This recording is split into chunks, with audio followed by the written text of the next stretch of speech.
Around the World in 80 Days by Jules Verne. Chapter 25, in which a slight glimpse is had of San Francisco. It was 7 in the morning when Mr. Fogg, Aouda, and Passepartout set foot upon the American continent, if this name can be given to the floating quay upon which they disembarked. These quays, rising and falling with the tide, thus facilitate the loading and unloading of vessels. Alongside them were clippers of all sizes, steamers of all nationalities, and the steamboats with several decks rising one above the other, which ply on the Sacramento and its tributaries. There were also heaped up the products of a commerce which extends to Mexico, Chile, Peru, Brazil, Europe, Asia, and all the Pacific islands. Passepartout, in his joy on reaching at last the American continent, thought he would manifest it by executing a perilous vault in fine style, but tumbling upon some worm-eaten planks he fell through them. Put out of countenance by the manner in which he thus set foot upon the New World, he uttered a loud cry which so frightened the innumerable cormorants and pelicans that are always perched upon these movable quays that they flew noisily away. Mr. Fogg, on reaching shore, proceeded to find out at what hour the first train left for New York, and learned that this was at 6 o'clock p.m. He had, therefore, an entire day to spend in the Californian capital. Taking a carriage at a charge of $3, he and Aouda entered it, while Passepartout mounted the box beside the driver, and they set out for the International Hotel. From his exalted position, Passepartout observed with much curiosity the wide streets, the low, evenly ranged houses, the Anglo-Saxon Gothic churches, the great docks, the palatial wooden and brick wire houses, the numerous conveyances, omnibuses, horse cars, and upon the sidewalks not only Americans and Europeans, but Chinese and Indians. Passepartout was surprised at all he saw. San Francisco was no longer the legendary city of 1849, a city of banditti, assassins, and incendiaries, who had flocked hither in crowds in pursuit of plunder, a paradise of outlaws where they gambled with gold dust, a revolver in one hand and a bowie knife in the other. It was now a great commercial emporium. The lofty tower of its city hall overlooked the whole panorama of the streets and avenues which cut each other at right angles, and in the midst of which appeared pleasant verdant squares, while beyond appeared the Chinese quarter, seemingly imported from the Celestial Empire in a toy box. Sombreros and red shirts and plumed Indians were rarely to be seen, but there were silk hats and black coats everywhere worn by a multitude of nervously active, gentlemanly-looking men. Some of the streets, especially Montgomery Street, which is to San Francisco what Regent Street is to London, the Boulevard des Italiens to Paris, and Broadway to New York, were lined with splendid and spacious stores, which exposed in their windows the products of the entire world. When Passepartout reached the International Hotel, it did not seem to him as if he had left England at all. The ground floor of the hotel was occupied by a large bar, a sort of restaurant freely open to all passers-by, who might partake of dried beef, oyster soup, biscuits, and cheese without taking out their purses. Payment was made only for the ale, porter, or sherry which was drunk. This seemed very American to Passepartout. The hotel refreshment rooms were comfortable, and Mr. Fogg and Aouda, installing themselves at a table, were abundantly served on diminutive plates by negroes of darkest hue. After breakfast, Mr. Fogg, accompanied by Aouda, started for the English consulate to have his passport viséd. As he was going out, he met Passepartout, who asked him if it would not be well, before taking the train, to purchase some dozens of Enfield rifles and Colt's revolvers. He had been listening to stories of attacks upon the trains by the Sioux and Pawnees. Mr. Fogg thought it a useless precaution, but told him to do as he thought best, and went on to the consulate. He had not proceeded 200 steps, however, when, by the greatest chance in the world, he met Fix. The detective seemed wholly taken by surprise. What! Had Mr. Fogg and himself crossed the Pacific together, and not met on the steamer? At least Fix felt honored to behold once more the gentleman to whom he owed so much, and as his business recalled him to Europe, he should be delighted to continue the journey in such pleasant company.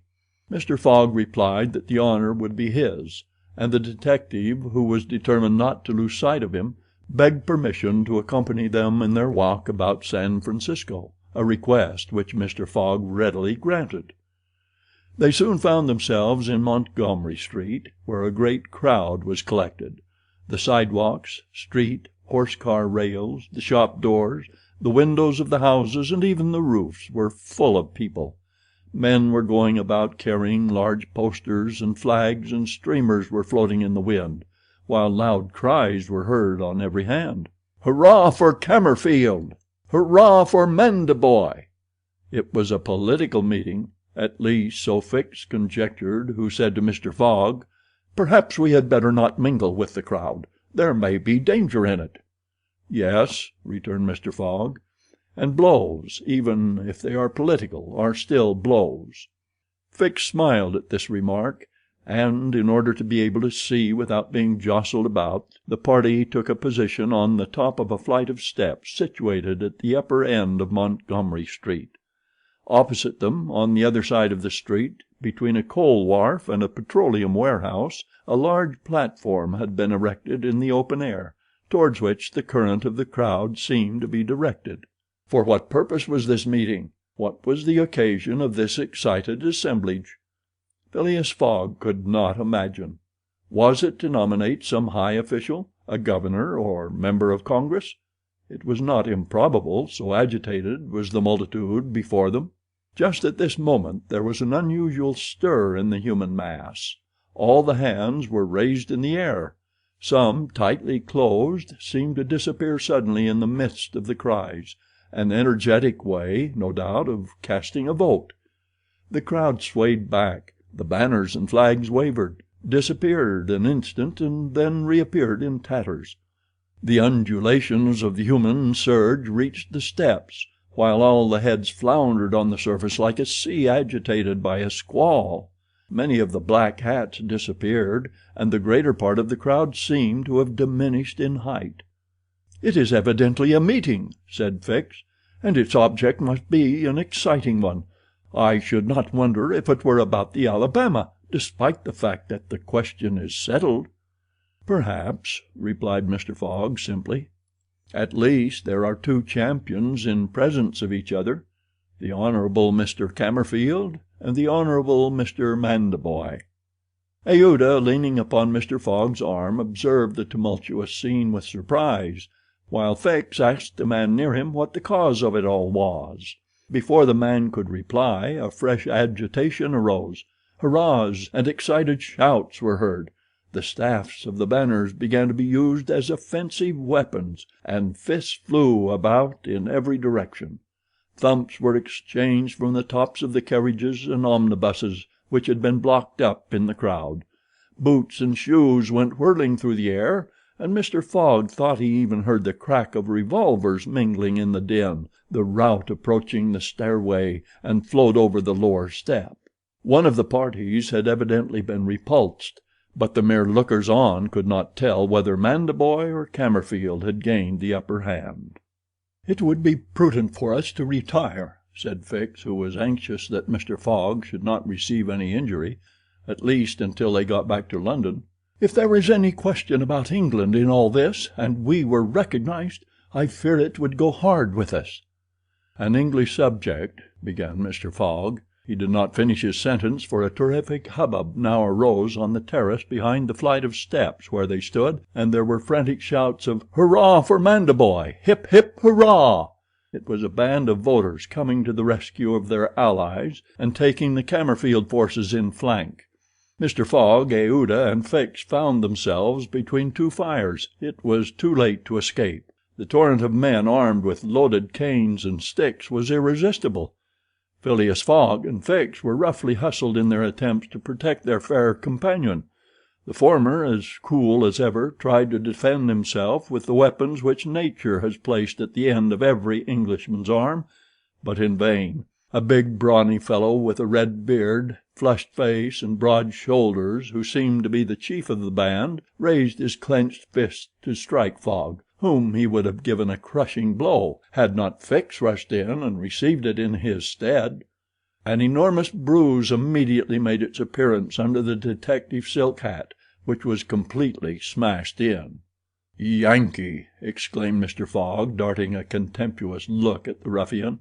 "Englishman!" returned the other. "We will meet again." "When you please. What is your name?" "Phileas Fogg. And yours?" "Colonel Stamp Proctor." The human tide now swept by after overturning Fix, who speedily got upon his feet again, though with tattered clothes. Happily he was not seriously hurt. His traveling overcoat was divided into two unequal parts, and his trousers resembled those of certain Indians, which fit less compactly than they are easy to put on. Aouda had escaped unharmed, and Fix alone bore marks of the fray in his black and blue bruise. "Thanks," said Mr. Fogg to the detective as soon as they were out of the crowd. "No thanks are necessary," replied Fix, "but let us go." "Where?" "To a tailor's." Such a visit was indeed opportune. The clothing of both Mr. Fogg and Fix was in rags, as if they had themselves been actively engaged in the contest between Cammerfield and Mandaboy. An hour after they were once more suitably attired, and with Aouda returned to the International Hotel. Passepartout was waiting for his master, armed with half a dozen six-barreled revolvers. When he perceived Fix he knit his brows, but Aouda having in a few words told him of their adventure, his countenance resumed its placid expression. Fix evidently was no longer an enemy, but an ally. He was faithfully keeping his word. Dinner over, the coach which was to convey the passengers and their luggage to the station drew up to the door. As he was getting in, Mr. Fogg said to Fix, "You have not seen this Colonel Proctor again?" "No." "I will come back to America to find him," said Phileas Fogg calmly.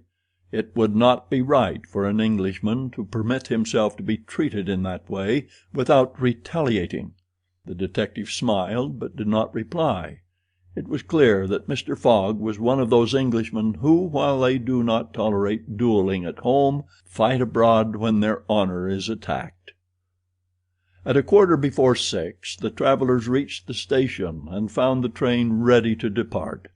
As he was about to enter it, Mr. Fogg called a porter and said to him, "My friend, was there not some trouble today in San Francisco?" "It was a political meeting, sir," replied the porter. "But I thought there was a great deal of disturbance in the streets." "It was only a meeting assembled for an election." "The election of a general-in-chief, no doubt?" asked Mr. Fogg. "No, sir, of a justice of the peace." Phileas Fogg got into the train, which started off at full speed.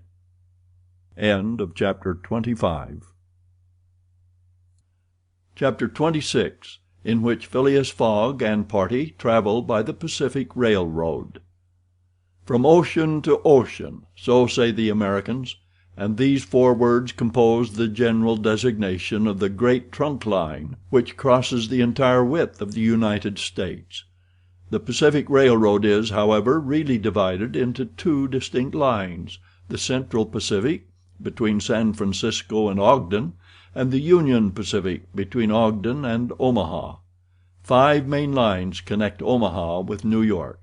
New York and San Francisco are thus united by an uninterrupted metal ribbon, which measures no less than 3,786 miles. Between Omaha and the Pacific the railway crosses a territory which is still infested by Indians and wild beasts, and a large tract which the Mormons, after they were driven from Illinois in 1845, began to colonize. The journey from New York to San Francisco consumed formerly, under the most favorable conditions, at least 6 months. It is now accomplished in 7 days. It was in 1862 that, in spite of the Southern members of Congress who wished a more southerly route, it was decided to lay the road between the 41st and 42nd parallels. President Lincoln himself fixed the end of the line at Omaha, in Nebraska. The work was at once commenced, and pursued with true American energy. Nor did the rapidity with which it went on injuriously affect its good execution. The road grew on the prairies a mile and a half a day. A locomotive running on the rails laid down the evening before brought the rails to be laid on the morrow, and advanced upon them as fast as they were put in position. The Pacific Railroad is joined by several branches in Iowa, Kansas, Colorado, and Oregon. On leaving Omaha, it passes along the left bank of the Platte River as far as the junction of its northern branch, follows its southern branch, crosses the Laramie Territory and the Wasatch Mountains, turns the Great Salt Lake and reaches Salt Lake City, the Mormon capital, plunges into the Tooele Valley, across the American desert, Cedar and Humboldt Mountains, the Sierra Nevada, and descends via Sacramento to the Pacific, its grade even on the Rocky Mountains never exceeding 112 feet to the mile.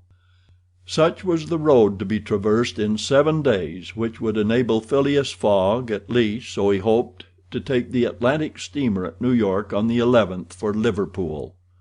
The car which he occupied was a sort of long omnibus on 8 wheels, and with no compartments in the interior. It was supplied with 2 rows of seats perpendicular to the direction of the train on either side of an aisle which conducted to the front and rear platforms. These platforms were found throughout the train, and the passengers were able to pass from one end of the train to the other. It was supplied with saloon cars, balcony cars, restaurants, and smoking cars. Theater cars alone were wanting, and they will have these some day. Book and news dealers, sellers of edibles, drinkables, and cigars, who seemed to have plenty of customers, were continually circulating in the aisles.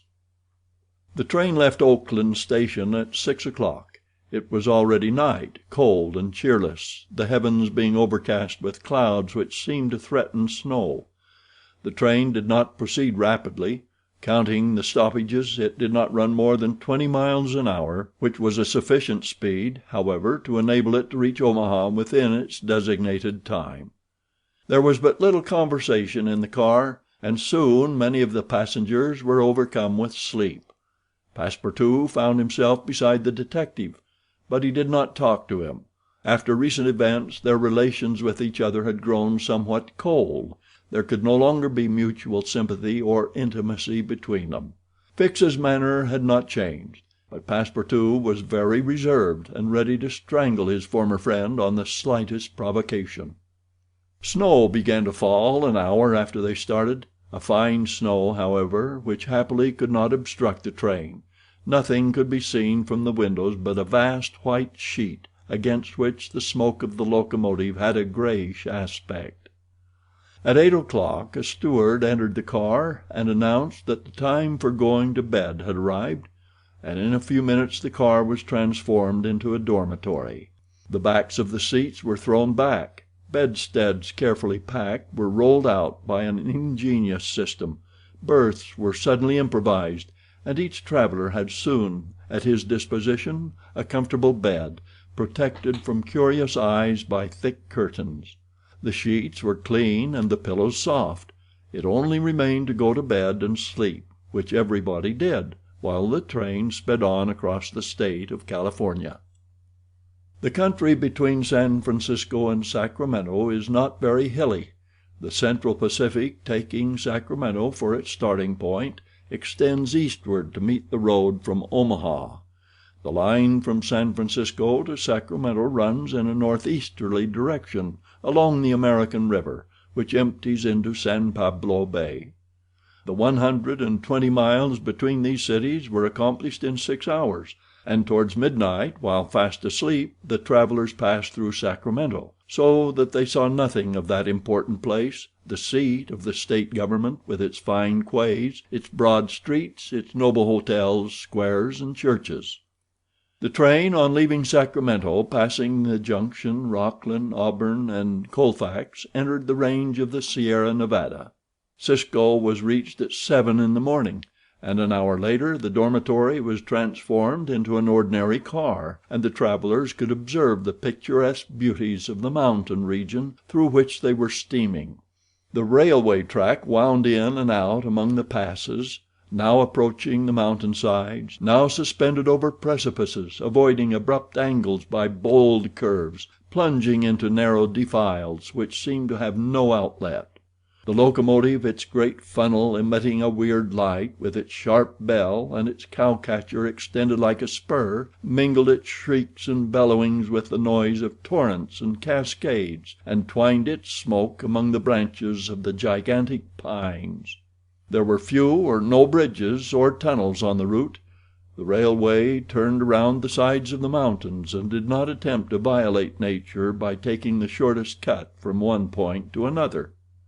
The train entered the state of Nevada through the Carson Valley about 9 o'clock, going always northeasterly, and at midday reached Reno, where there was a delay of 20 minutes for breakfast. From this point the road running along Humboldt River passed northward for several miles by its banks. Then it turned eastward and kept by the river until it reached the Humboldt Range, nearly at the extreme eastern limit of Nevada. Having breakfasted, Mr. Fogg and his companions resumed their places in the car, and observed the varied landscape which unfolded itself as they passed along the vast prairies, the mountains lining the horizon, and the creeks with their frothy, foaming streams. Sometimes a great herd of buffaloes, massing together in the distance, seemed like a movable dam. These innumerable multitudes of ruminating beasts often form an insurmountable obstacle to the passage of the trains. Thousands of them have been seen passing over the track for hours together in compact ranks. The locomotive is then forced to stop and wait till the road is once more clear. This happened, indeed, to the train in which Mr. Fogg was traveling. About 12 o'clock a troop of 10 or 12,000 head of buffalo encumbered the track. The locomotive, slackening its speed, tried to clear the way with its cowcatcher, but the mass of animals was too great. The buffaloes marched along with a tranquil gait, uttering now and then deafening bellowings. There was no use of interrupting them, for, having taken a particular direction, nothing can moderate and change their course. It is a torrent of living flesh which no dam could contain. The travelers gazed on this curious spectacle from the platforms, but Phileas Fogg, who had the most reason of all to be in a hurry, remained in his seat and waited philosophically until it should please the buffaloes to get out of the way. Passepartout was furious at the delay they occasioned, and longed to discharge his arsenal of revolvers upon them. "What a country!" cried he. "Mere cattle stop the trains and go by in a procession, just as if they were not impeding travel. Parbleu! I should like to know if Mr. Fogg foresaw this mishap in his programme. And here's an engineer who doesn't dare to run the locomotive into this herd of beasts." The engineer did not try to overcome the obstacle, and he was wise. He would have crushed the first buffaloes, no doubt, with the cowcatcher, but the locomotive, however powerful, would soon have been checked. The train would inevitably have been thrown off the track, and would then have been helpless. The best course was to wait patiently and regain the lost time by greater speed when the obstacle was removed. The procession of buffaloes lasted 3 full hours, and it was night before the track was clear. The last ranks of the herd were now passing over the rails, while the first had already disappeared below the southern horizon.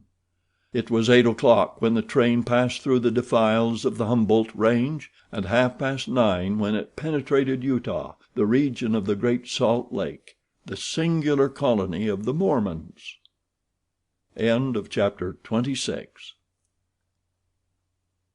Chapter 27, in which Passepartout undergoes, at a speed of 20 miles an hour, a course of Mormon history. During the night of the 5th of December, the train ran southeasterly for about 50 miles, then rose an equal distance in a northeasterly direction towards the Great Salt Lake. Passepartout, about 9 o'clock, went out upon the platform to take the air. The weather was cold, the heavens gray, but it was not snowing. The sun's disk, enlarged by the mist, seemed an enormous ring of gold, and Passepartout was amusing himself by calculating its value in pounds sterling, when he was diverted from this interesting study by a strange-looking personage who made his appearance on the platform. This personage who had taken the train at Elko was tall and dark, with black moustache, black stockings, a black silk hat, a black waistcoat, black trousers, a white cravat, and dogskin gloves. He might have been taken for a clergyman. He went from one end of the train to the other, and affixed to the door of each car a notice written in manuscript. Passepartout approached and read one of these notices, which stated that Elder William Hitch, Mormon missionary, taking advantage of his presence on train number 48, would deliver a lecture on Mormonism in car number 117 from 11 to 12 o'clock, and that he invited all who were desirous of being instructed concerning the mysteries of the religion of the Latter-day Saints to attend. "I'll go," said Passepartout to himself. He knew nothing of Mormonism except the custom of polygamy, which is its foundation. The news quickly spread through the train, which contained about 100 passengers, 30 of whom, at most, attracted by the notice, ensconced themselves in car number 117. Passepartout took one of the front seats. Neither Mr. Fogg nor Fix cared to attend. At the appointed hour Elder William Hitch rose, and in an irritated voice, as if he had already been contradicted, said, "I'll tell you that Joe Smith is a martyr, that his brother Hiram is a martyr, and that the persecutions of the United States government against the prophets will also make a martyr of Brigham Young. Who dares to say the contrary?" No one ventured to gainsay the missionary, whose excited tone contrasted curiously with his naturally calm visage. No doubt his anger arose from the hardships to which the Mormons were actually subjected. The government had just succeeded with some difficulty in reducing these independent fanatics to its rule. It had made itself master of Utah, and subjected that territory to the laws of the Union, after imprisoning Brigham Young on a charge of rebellion and polygamy. The disciples of the prophet had since redoubled their efforts, and resisted by words at least the authority of Congress. Elder Hitch, as is seen, was trying to make proselytes on the very railway trains. Then, emphasizing his words with his loud voice and frequent gestures, he related the history of the Mormons from biblical times, how that in Israel a Mormon prophet of the tribe of Joseph published the annals of the new religion and bequeathed them to his son Mormon, how many centuries later a translation of this precious book, which was written in Egyptian, was made by Joseph Smith, Jr., a Vermont farmer, who revealed himself as a mystical prophet in 1825, and how, in short, the celestial messenger appeared to him in an illuminated forest and gave him the annals of the Lord. Several of the audience, not being much interested in the missionary's narrative, here left the car, but Elder Hitch, continuing his lecture, related how Smith, Jr., with his father, 2 brothers, and a few disciples, founded the Church of the Latter-day Saints, which adopted, not only in America, but in England, Norway, and Sweden and Germany, counts many artisans as well as men engaged in the liberal professions among its members; how a colony was established in Ohio, a temple erected there at a cost of $200,000, and a town built at Kirtland; how Smith became an enterprising banker, and received from a simple mummy showman a papyrus scroll written by Abraham and several famous Egyptians. The elder's story became somewhat wearisome, and his audience grew gradually less, until it was reduced to 20 passengers, but this did not disconcert the enthusiast, who proceeded with the story of Joseph Smith's bankruptcy in 1837, and how his ruined creditors gave him a coat of tar and feathers. His reappearance some years afterwards, more honorable and honored than ever, at Independence, Missouri, the chief of a flourishing colony of 3,000 disciples, and his pursuit thence by outraged Gentiles and retirement into the far West. 10 hearers only were now left, among them honest Passepartout, who was listening with all his ears. Thus he learned that after long persecutions Smith reappeared in Illinois, and in 1839 founded a community at Nauvoo, on the Mississippi, numbering 25,000 souls, of which he became mayor, chief justice, and general-in-chief; that he announced himself in 1843 as a candidate for the presidency of the United States, and that finally, being drawn into the ambuscade at Carthage, he was thrown into prison and assassinated by a band of men disguised in masks. Passepartout was now the only person left in the car, and the elder, looking him full in the face, reminded him that 2 years after the assassination of Joseph Smith, the inspired prophet, Brigham Young, his successor, left Nauvoo for the banks of the Great Salt Lake, where, in the midst of that fertile region, directly on the route of the emigrants who crossed Utah on their way to California, the new colony, thanks to the polygamy practiced by the Mormons, had flourished beyond expectations. "And this," added Elder William Hitch, "this is why the jealousy of Congress has been aroused against us. Why have the soldiers of the Union invaded the soil of Utah? Why has Brigham Young, our chief, been imprisoned in contempt of all justice? Shall we yield to force? Never! Driven from Vermont, driven from Illinois, driven from Ohio, driven from Missouri, driven from Utah, we shall yet find some independent territory on which to plant our tents. And you, my brother," continued the elder, fixing his angry eyes upon his single auditor, "will you not plant yours there too, under the shadow of our flag?"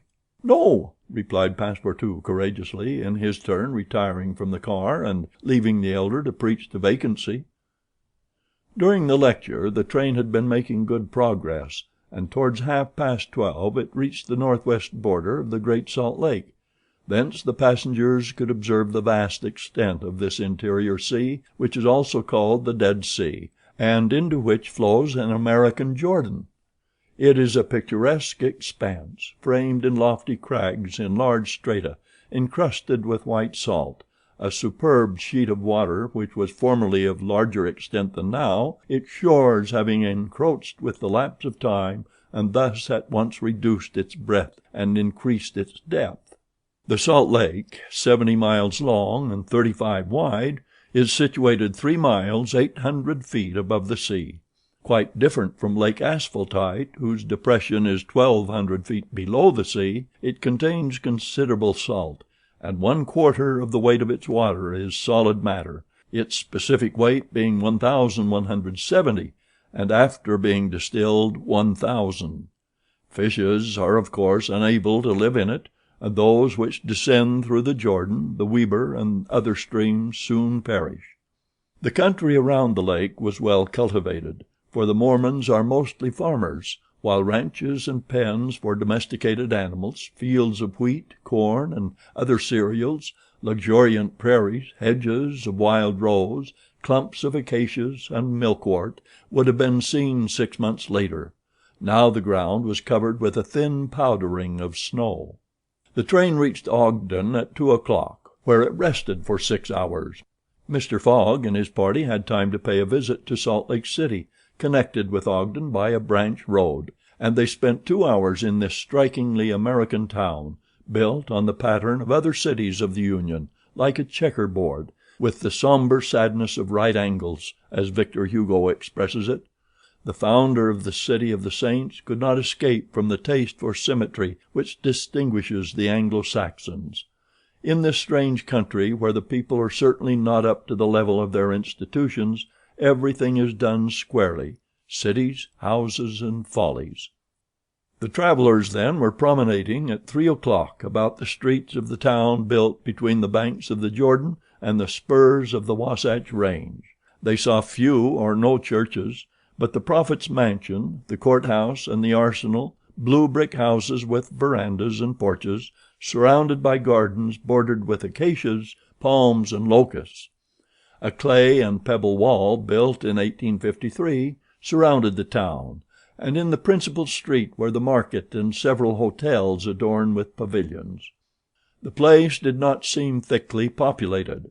The streets were almost deserted, except in the vicinity of the temple, which they only reached after having traversed several quarters surrounded by palisades.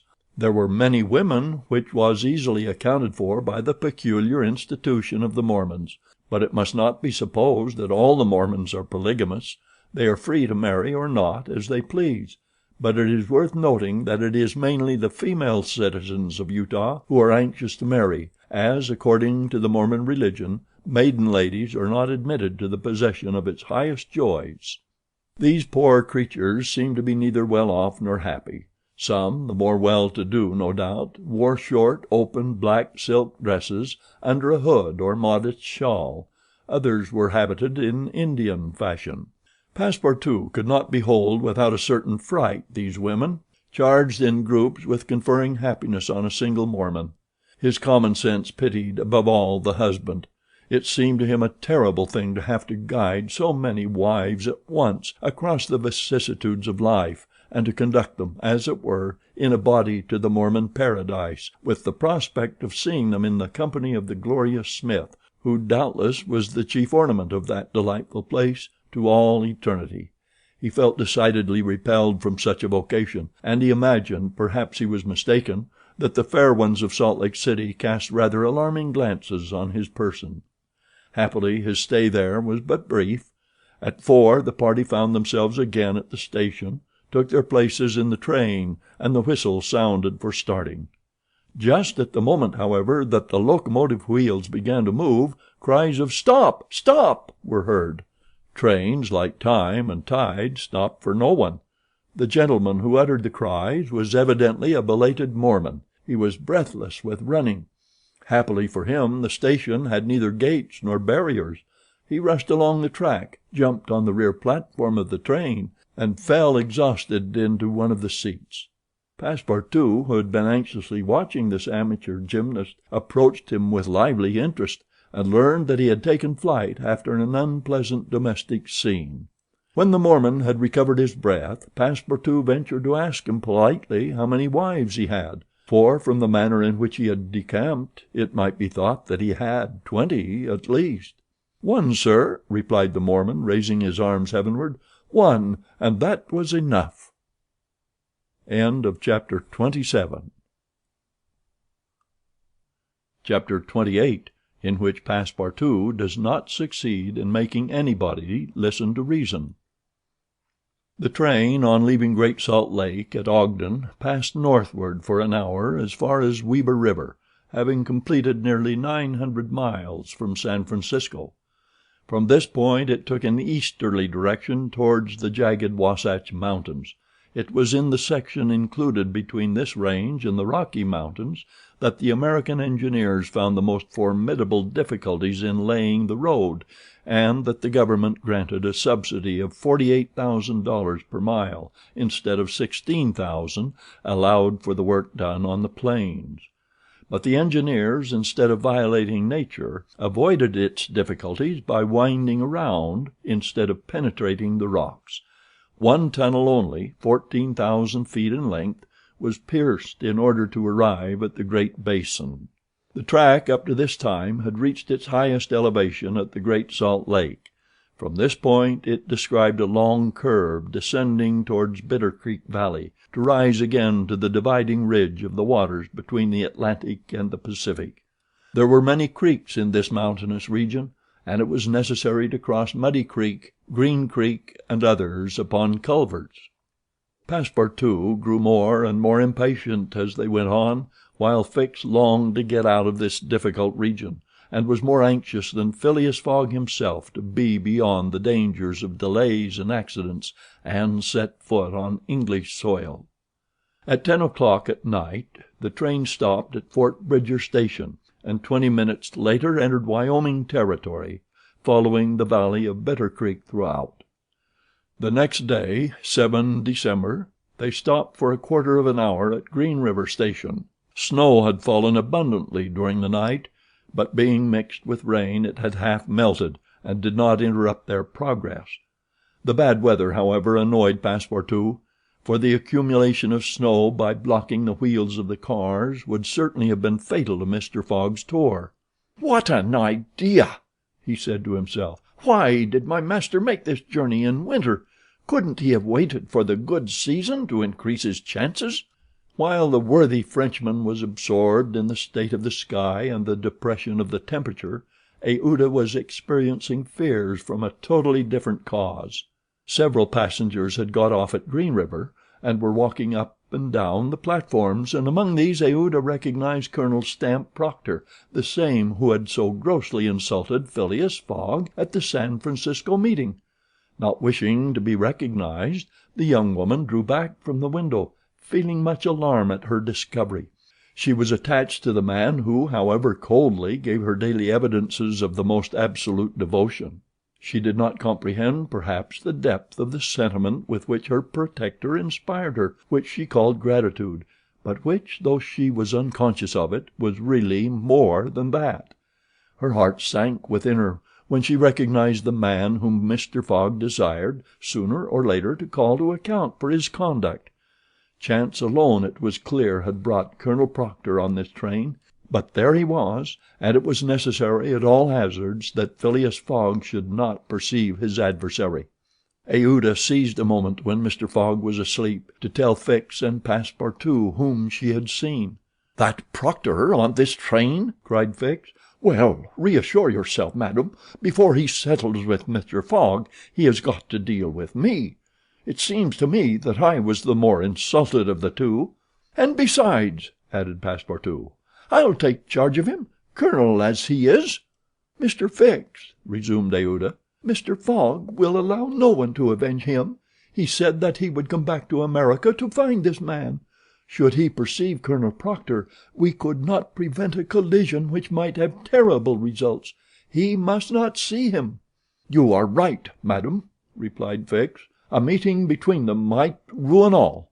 Whether he were victorious or beaten, Mr. Fogg would be delayed and—" "And," added Passepartout, "that would play the game of the gentlemen of the Reform Club. In 4 days we shall be in New York. Well, if my master does not leave this car during those 4 days, we may hope that chance will not bring him face to face with this confounded American. We must, if possible, prevent his stirring out of it." The conversation dropped. Mr. Fogg had just woke up and was looking out of the window. Soon after, Passepartout, without being heard by his master or Aouda, whispered to the detective: "Would you really fight for him?" "I would do anything," replied Fix in a tone which betrayed determined will, "to get him back living to Europe." Passepartout felt something like a shudder shoot through his frame, but his confidence in his master remained unbroken. Was there any means of detaining Mr. Fogg in the car, to avoid a meeting between him and the colonel? It ought not to be a difficult task, since that gentleman was naturally sedentary and little curious. The detective at least seemed to have found a way, for after a few moments he said to Mr. Fogg: "These are long and slow hours, sir, that we are passing on the railway." "Yes," replied Mr. Fogg, "but they pass." "You were in the habit of playing whist," resumed Fix, "on the steamers." "Yes, but it would be difficult to do so here. I have neither cards nor partners."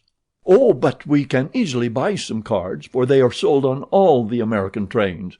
And as for partners, if madam plays—" "Certainly, sir," Aouda quickly replied. "I understand whist. It is part of an English education. I myself have some pretensions to playing a good game. Well, here are 3 of us, and a dummy." "As you please, sir," replied Phileas Fogg, heartily glad to resume his favorite pastime even on the railway. Passepartout was dispatched in search of the steward, and soon returned with 2 packs of cards, some pins, counters, and a shelf covered with cloth.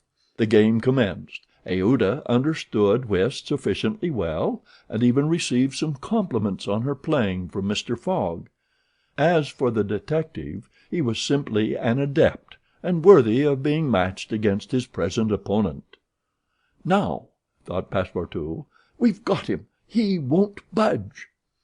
At 11 in the morning the train had reached the dividing ridge of the waters at Bridger Pass, 7,524 feet above the level of the sea, one of the highest points attained by the track in crossing the Rocky Mountains.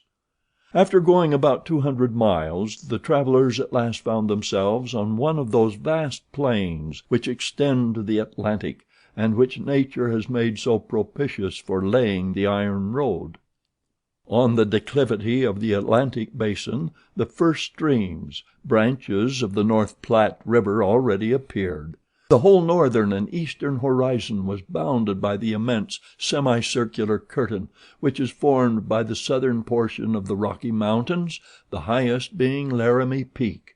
Between this and the railway extended vast plains, plentifully irrigated. On the right rose the lower spurs of the mountainous mass which extends southward to the sources of the Arkansas River, one of the great tributaries of the Missouri. At 12:30 the travelers caught sight for an instant of Fort Halleck, which commands that section, and in a few more hours the Rocky Mountains were crossed. There was reason to hope then that no accident would mark the journey through this difficult country. The snow had ceased falling, and the air became crisp and cold. Large birds, frightened by the locomotive, rose and flew off in the distance. No wild beast appeared on the plain. It was a desert in its vast nakedness. After a comfortable breakfast served in the car, Mr. Fogg and his partners had just resumed whist, when a violent whistling was heard, and the train stopped. Passepartout put his head out of the door, but saw nothing to cause the delay. No station was in view. Aouda and Fix feared that Mr. Fogg might take it into his head to get out, but that gentleman contented himself with saying to his servant, "See what is the matter." Passepartout rushed out of the car. 30 or 40 passengers had already descended, amongst them Colonel Stamp Proctor. The train had stopped before a red signal which blocked the way. The engineer and conductor were talking excitedly with a signalman, whom the station master at Medicine Bow, the next stopping place, had sent on before. The passengers drew around and took part in the discussion, in which Colonel Proctor, with his insolent manner, was conspicuous. Passepartout, joining the group, heard the signalman say, "No, you can't pass. The bridge at Medicine Bow is shaky and would not bear the weight of the train." This was a suspension bridge thrown over some rapids about a mile from the place where they now were. According to the signalman, it was in a ruinous condition, several of the iron wires being broken, and it was impossible to risk the passage. He did not in any way exaggerate the condition of the bridge. It may be taken for granted that, rash as the Americans usually are, when they are prudent there is good reason for it. Passepartout, not daring to apprise his master of what he heard, listened with set teeth, immovable as a statue. Cried Colonel Proctor. "But we are not going to stay here, I imagine, and take root in the snow." "Colonel," replied the conductor, "we have telegraphed to Omaha for a train, but it is not likely that it will reach Medicine Bow in less than 6 hours." "6 hours!" cried Passepartout. "Certainly," returned the conductor.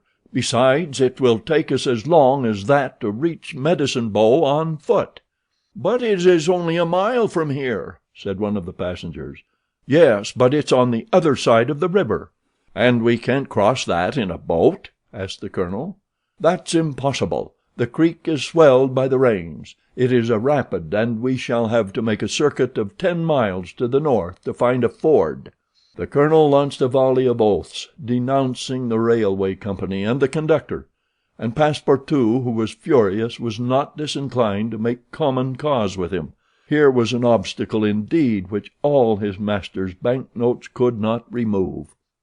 There was a general disappointment among the passengers, who, without reckoning the delay, saw themselves compelled to trudge 15 miles over a plain covered with snow. They grumbled and protested, and would certainly have thus attracted Phileas Fogg's attention if he had not been completely absorbed in his game. Passepartout found that he could not avoid telling his master what had occurred, and with hanging head he was turning towards the car when the engineer, a true Yankee named Forster, called out: "Gentlemen, perhaps there is a way, after all, to get over."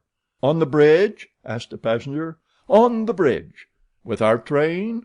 "With our train." Passepartout stopped short and eagerly listened to the engineer. "But the bridge is unsafe," urged the conductor. "No matter," replied Forster. "I think that by putting on the very highest speed we might have a chance of getting over." "The devil!" muttered Passepartout. But a number of the passengers were at once attracted by the engineer's proposal, and Colonel Proctor was especially delighted, and found the plan a very feasible one. He told stories about engineers leaping their trains over rivers without bridges, by putting on full steam, and many of those present avowed themselves of the engineer's mind. "We have 50 chances out of 100 of getting over," said one. 80, 90. Passepartout was astonished, and though ready to attempt anything to get over Medicine Creek, thought the experiment proposed a little too American. "Besides," thought he, "there's still a more simple way, and it does not even occur to any of these people. Sir," said he aloud to one of the passengers, "the engineer's plan seems to me a little dangerous, but—" "80 chances," replied the passenger, turning his back on him. "I know it," said Passepartout, turning to another passenger, "but a simple idea—" "Ideas are no use," returned the American, shrugging his shoulders, "as the engineer assures us that we can pass." "Doubtless," urged Passepartout, "we can pass, but perhaps it would be more prudent—" "What, prudent?" cried Colonel Proctor, whom this word seemed to excite prodigiously. "At full speed, don't you see, at full speed?" "I know, I see," repeated Passepartout, "but it would be, if not more prudent, since that word displeases you, at least more natural." "Who? What's the matter with this fellow?" cried several. The poor fellow did not know to whom to address himself. "Are you afraid?" asked Colonel Proctor. "I afraid? Very well, I will show these people that a Frenchman can be as American as they." "All aboard!" cried the conductor. "Yes, all aboard," repeated Passepartout, and immediately. "But they can't prevent me from thinking that it would be more natural for us to cross the bridge on foot and let the train come after." But no one heard this sage reflection, nor would anyone have acknowledged its justice. The passengers resumed their places in the cars. Passepartout took his seat without telling what had passed. The whist players were quite absorbed in their game. The locomotive whistled vigorously. The engineer, reversing the steam, backed the train for nearly a mile, retiring like a jumper in order to take a longer leap. Then, with another whistle, he began to move forward. The train increased its speed, and soon its rapidity became frightful. A prolonged screech issued from the locomotive. The piston worked up and down 20 strokes to the second. They perceived that the whole train, rushing on at the rate of 100 miles an hour, hardly bore upon the rails at all. And they passed over! It was like a flash. No one saw the bridge. The train leaped, so to speak, from one bank to the other, and the engineer could not stop it until it had gone 5 miles beyond the station. But scarcely had the train passed the river when the bridge, completely ruined, fell with a crash into the rapids of Medicine Bow.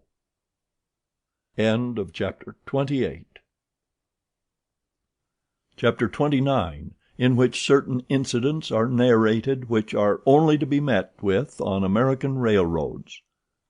The train pursued its course that evening without interruption, passing Fort Saunders, crossing Cheyenne Pass, and reaching Evans Pass.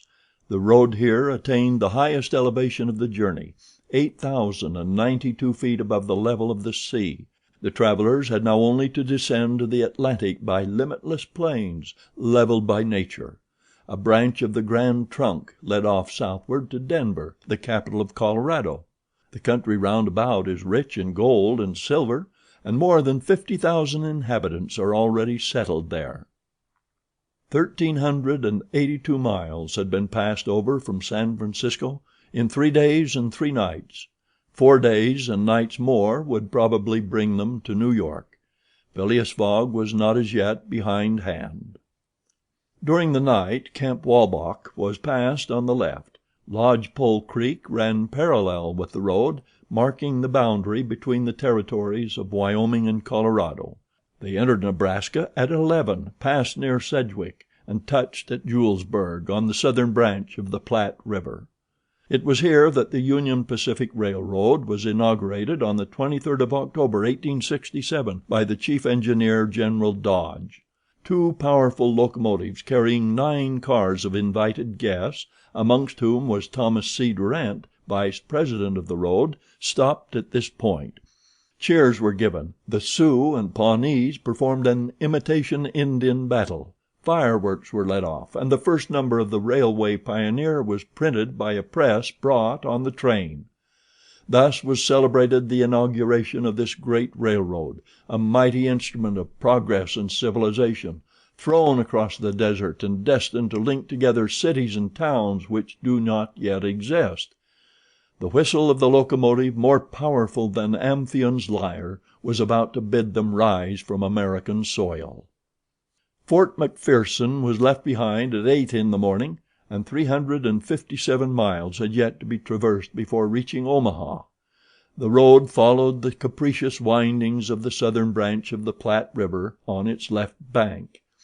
At 9 the train stopped at the important town of North Platte, built between the two arms of the river, which rejoin each other around it and form a single artery, a large tributary whose waters empty into the Missouri a little above Omaha. The 101st meridian was passed. Mr. Fogg and his partners had resumed their game. No one, not even the dummy, complained of the length of the trip. Fix had begun by winning several guineas, which he seemed likely to lose, but he showed himself a not less eager whist player than Mr. Fogg. During the morning chance distinctly favored that gentleman. Trumps and honors were showered upon his hands. Once, having resolved on a bold stroke, he was on the point of playing a spade when a voice behind him said, "I should play a diamond." Mr. Fogg, Aouda, and Fix raised their heads and beheld Colonel Proctor. Stamp Proctor and Phileas Fogg recognized each other at once. "Ah, it's you, is it, Englishman?" cried the colonel. "It's you who are going to play a spade." "And who plays it?" replies Phileas Fogg coolly, throwing down the 10 of spades. "Well, it pleases me to have it diamonds," replied Colonel Proctor in an insolent tone. He made a movement as if to seize the card which had just been played, adding, "You don't understand anything about whist." "Perhaps I do, as well as another," said Phileas Fogg, rising. "You have only to try, son of John Bull," replied the colonel. Aouda turned pale and her blood ran cold. She seized Mr. Fogg's arm and gently pulled him back. Passepartout was ready to pounce upon the American, who was staring insolently at his opponent.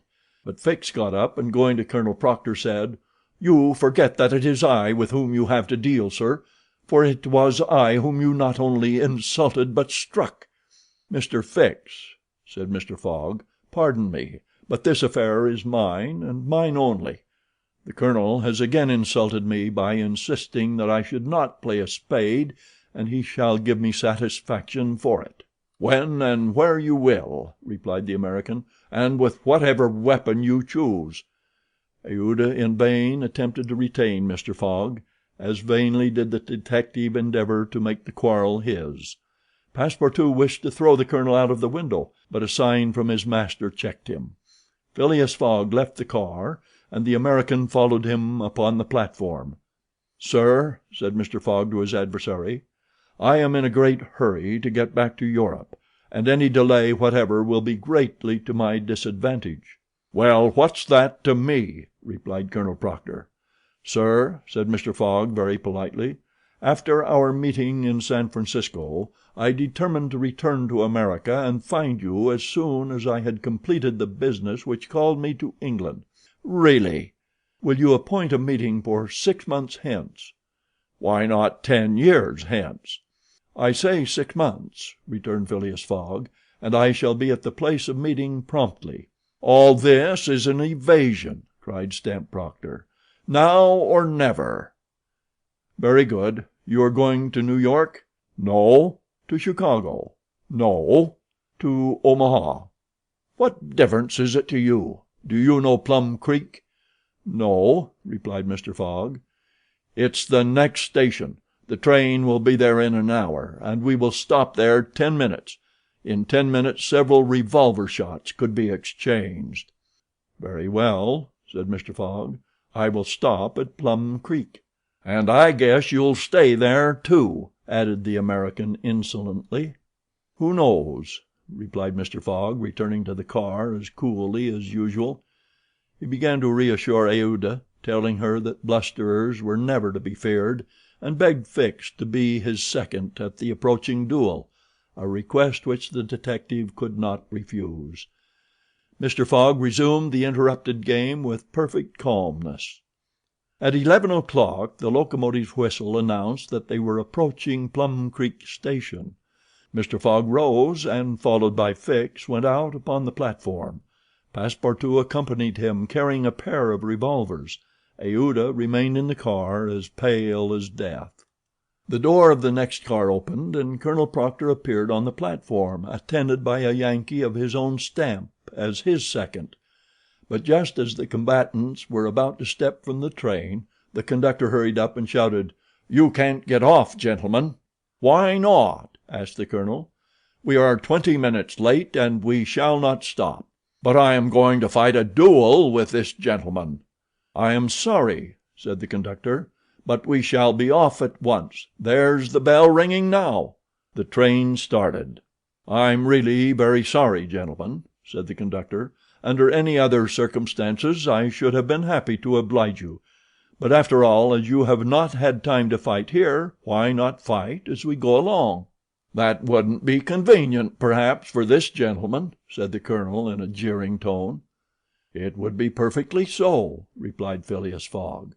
"Well, are we really in America?" thought Passepartout. "And the conductor is a gentleman of the first order." So muttering, he followed his master. The two combatants, their seconds, and the conductor passed through the cars to the rear of the train.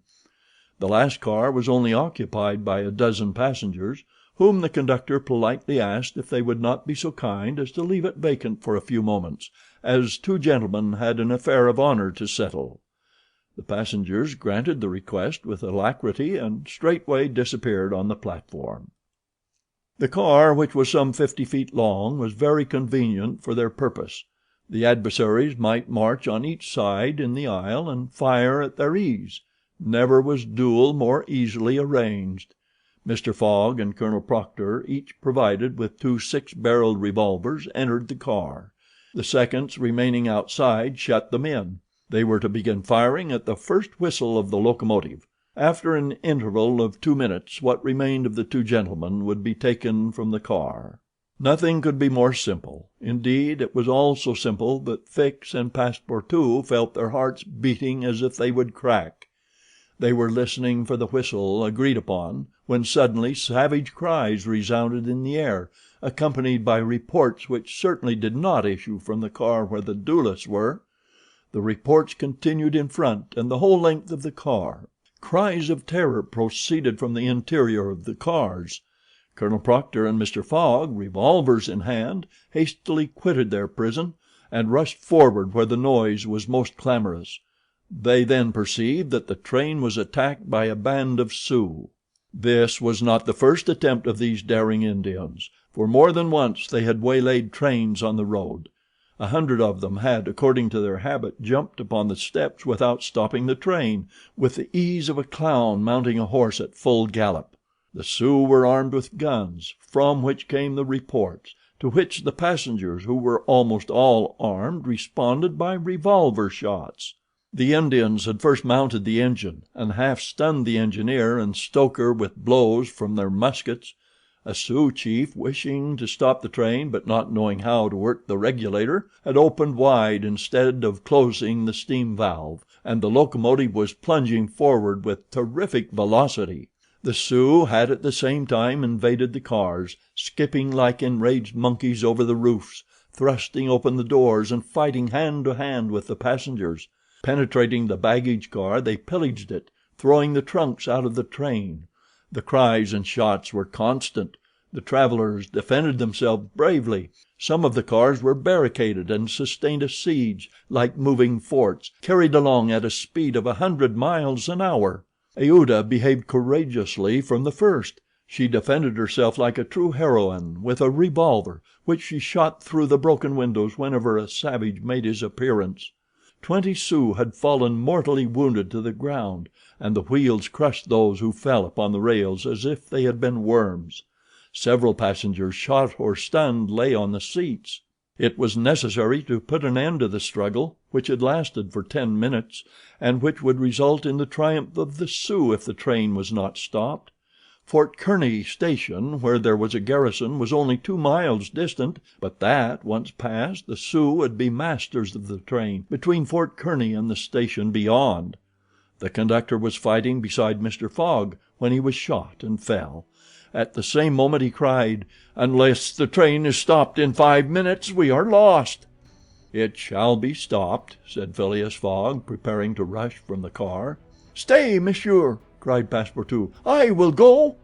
Mr. Fogg had not time to stop the brave fellow, who, opening a door, unperceived by the Indians, succeeded in slipping under the car, and while the struggle continued and the balls whizzed across each other over his head, he made use of his old acrobatic experience, and with amazing agility worked his way under the cars, holding on to the chains, aiding himself by the brakes and edges of the sashes, creeping from one car to another with marvelous skill, and thus gaining the forward end of the train.